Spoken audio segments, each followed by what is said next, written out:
के नशा।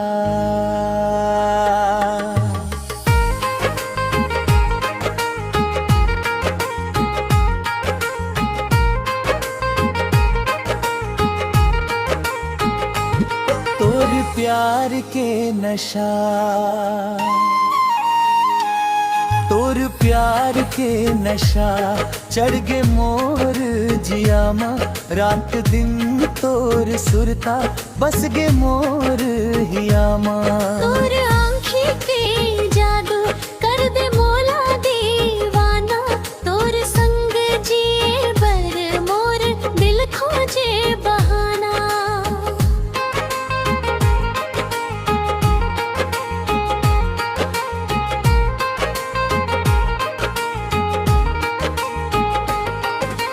पहली नजर में जबले तोला में देखे हव, तबले मोर सपना में बस तोला लेखे हव।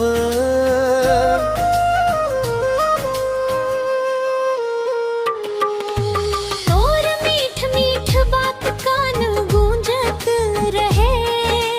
तोर हंसी के उजियारा मोर अंधियारा लसे। आजा मोर बाही माँ दूरी ला में दे दे। सुना मोर जिंदगी माँ माया के रंग सजा दे। और प्यार के नशा चढ़ गे मोर जिया माँ। रात दिन तोर सुरता बस गे मोर हीरा माँ। तोर बिना ए जिंदगी लागे सुन्ना सुन्ना। तै रहिबे संग मोर बस यही है सपना।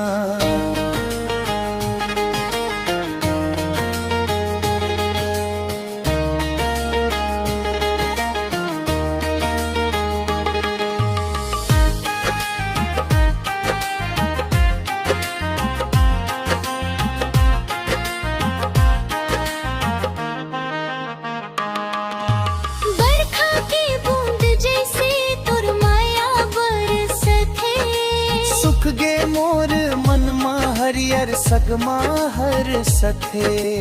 चंदा खलो फीका लागे तोर मुस्कान आगे। तोर संग चलत चलत किस्मत घलो जागे। हाथ मा हाथ धर के संग संग चलबो। सुख दुख के रद्दा मा जन्म भर निभावो। तोर प्यार के नशा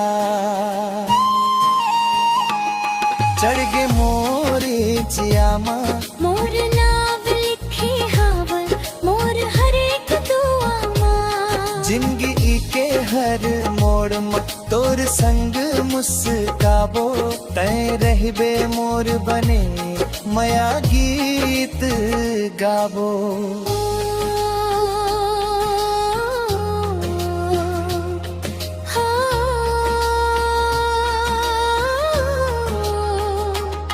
तोर प्यार के नशा चढ़ गे मोर जिया माँ।